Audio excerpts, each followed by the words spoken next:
सुशीलकुमार पावरा यांच्या घरात दरोडा, पोलीस की डाकू? ग्रामस्थांचा सवाल।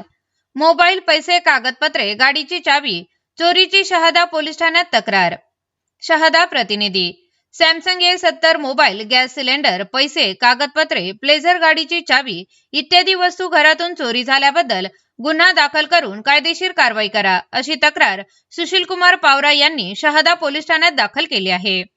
तक्रार अर्जात नमूद करण्यात आले आहे की दिनांक 25 जानेवारी 2026 रोजी रात्री 8 ते 9:30 वाजेदरम्यान माझ्या राहत्या घरात प्रभुदत्तनगर, तालुका शहादा, जिल्हा नंदुरबार येथे कोणतेही कारण वॉरंट न देता श्री प्रवीण सोनवणे, सह पोलीस निरीक्षक श्री युवराज पाटील, श्री घनश्याम चौधरी, श्री दीपक चौधरी हे अचानकपणे विनावर्दित पोलीस की डाकू या वेशात घुसले व माझ्या घरातील सॅमसंग कंपनीचा मोबाईल 9665006463 हा नंबर चालू असलेला मोबाईल जबरदस्तीने हिसकावून घेत मला धक्काबुक्की करून अवैधरित्या अटक करून पोलीस गाडीत बसविले व पोलीस ठाणे शहादा येथे नेऊन पोलीस कस्टडीत टाकले।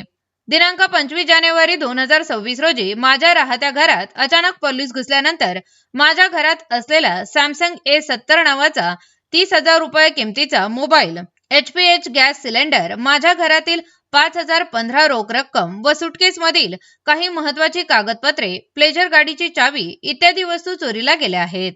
तरी माझ्या राहत्या घरात चोरी गेलेल्या वस्तूंची सखोल चौकशी करून चोरी करणाऱ्यावर दरोडेचा गुन्हा दाखल करून कायदेशीर कारवाई करण्यात यावी, अशी मागणी करण्यात आली आहे। रात्री बेरात्री पोलीस विनावर्दित कुणाच्याही घरात घुसून महिला मुलांना त्रास देत आहेत। घरातून रात्री घेऊन गेलेल्या व्यक्तीला रस्त्यावर मारून फेकल्यावर आम्ही कुणाला जबाबदार धरावे?